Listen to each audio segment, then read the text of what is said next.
19 июн раиси вилояти Хатлон Давлатали Саид зимни сафари корӣ дар хоҷагии деҳқонии Сафули ҷамоати деҳоти Миралиободи ноҳияи Восеъ бо нашъунамои пахта ва кишти такрорӣ шинос шуданд.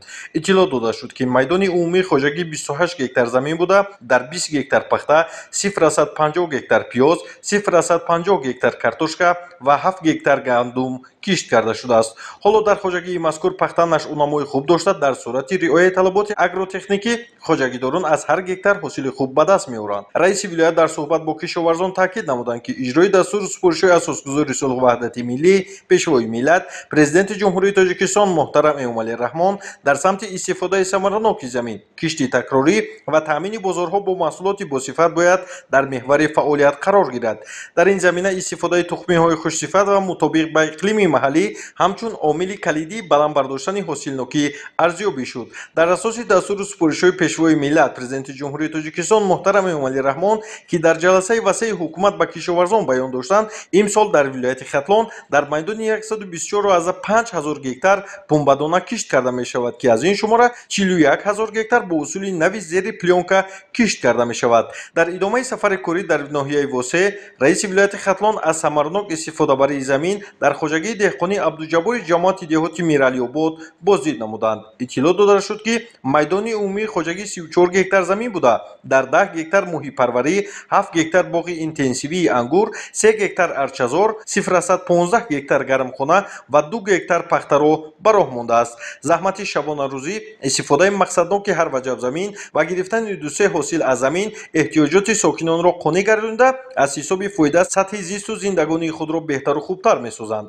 раиси вилоят зимни суҳбат бо хоҷагидор таъкид намуданд, ки иҷрои дастури супоришҳои асосгузори сулҳу ваҳдати миллӣ пешвои миллат президенти ҷумҳурии Тоҷикистон муҳтарам Эмомалӣ Раҳмон дар самти истифодаи самараноки замин, кишти такрорӣ ва таъмини бозорҳо бо маҳсулоти босифат бояд дар меҳвари фаъолият қарор гирад. ҳамчунин дар ҷамоати деҳоти ба номи Абди Авазифи ноҳияи Восеъ, раиси вилоят Давлатали Саид аз нашъунамои пахта, сабзавотҳо ва кишти такрорӣ дар хоҷагии деҳқонии Сино 2010 дидан намуд. иттилоъ дода шуд, ки майдони умумии хоҷагӣ 20 гектар замин буда, дар 14 гектар пахта, 2 гектар помидор, 1 гектар сирпиёз кишт намуда, дар 3 гектари дигар кишти такрорӣ гузаронида шудааст. ба гуфтаи мутахассисон, нашъунамои пахта хуб буда, гузарондани саривақтии корҳои агротехникӣ ва коркарди байниқаторӣ заминаи хубро барои нашъунамо фароҳам овардааст. хоҷагии мазкур ҳамасола бо бардоштани ҳосили фаровон дар таъмини бозори дохилии мамлакат бо маҳсулоти кишоварзӣ нақши назаррас дорад. дар идомаи сафари корӣ раиси вилояти Хатлон Давлатали Саид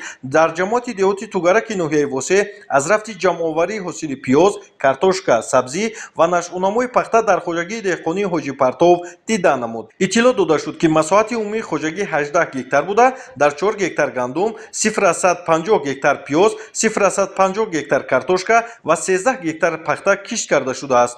ҳоло деҳқонон ба ҷамъоварии маҳсулоти кишоварзӣ машғул буда, аз ҳосили ба дастомада қаноатманд мебошанд. раиси вилоят Давлатали Саид бо деҳқонон суҳбати самимӣ намуда, саҳми онҳоро дар таъмини амнияти озуқавории кишвар бориз арзёбӣ намуданд. раиси вилояти Хатлон ба фаъолияти кишоварзону аҳолии ноҳия дар истеҳсоли маҳсулоти кишоварзӣ баҳои баланд дода таъкид доштанд, ки дар вазъи норасоии маводи ғизоӣ дар як қатор давлатҳои ҷаҳон тағйирёбии иқлиму камобӣ чунин кӯшишҳои кишоварзон имкон медиҳад, ки талаботи аҳолӣ бо маводи ғизоии истеҳсоли худӣ таъмин карда шавад. дар идомаи сафари корӣ раиси вилояти Хатлон дар шаҳраки ҳулбуки ноҳияи Восеъ меҳмонхонаи дарёро мавриди истифода қарор дод. иншоот дар доираи корҳои созандагию бунёдкорӣ ба муносибати ҷашни 35-солагии истиқлолияти давлатии ҷумҳурии Тоҷикистон сохта шуда, барои 20 ҷой хоб пешбинӣ шудааст. аснои шиносоӣ бо тарҳи бино ва сатҳи хизматрасонӣ дар он раиси вилоят Давлатали Саид ба сифати корҳои сохтмонӣ ва иқдоми ватандӯстонаи соҳибкори маҳаллӣ баҳои баланд дод. намои берунаи бино бо тарҳ ва усули меъмории миллӣ оро ёфта, қоматафрохтани он ба ҳусни ноҳия зебогии тоза зам менамояд. гирду атрофи иншоот бо дарахтони сояафкану гулҳои мавсимӣ зебо шуда, тамоми роҳраву гузаргоҳҳои он сафолакпӯшу чароғон гардидааст. гуфтан ба маврид аст, ки ба фаъолият пардохтани меҳмонхонаи мазкур ҷиҳати татбиқ ва амалишавии барномаҳои давлатӣ оид ба соҳаи сайёҳӣ замина гузошта, ҳамчунин барои ба кор таъмин намудани аҳолии бешуғл мусоидат менамояд.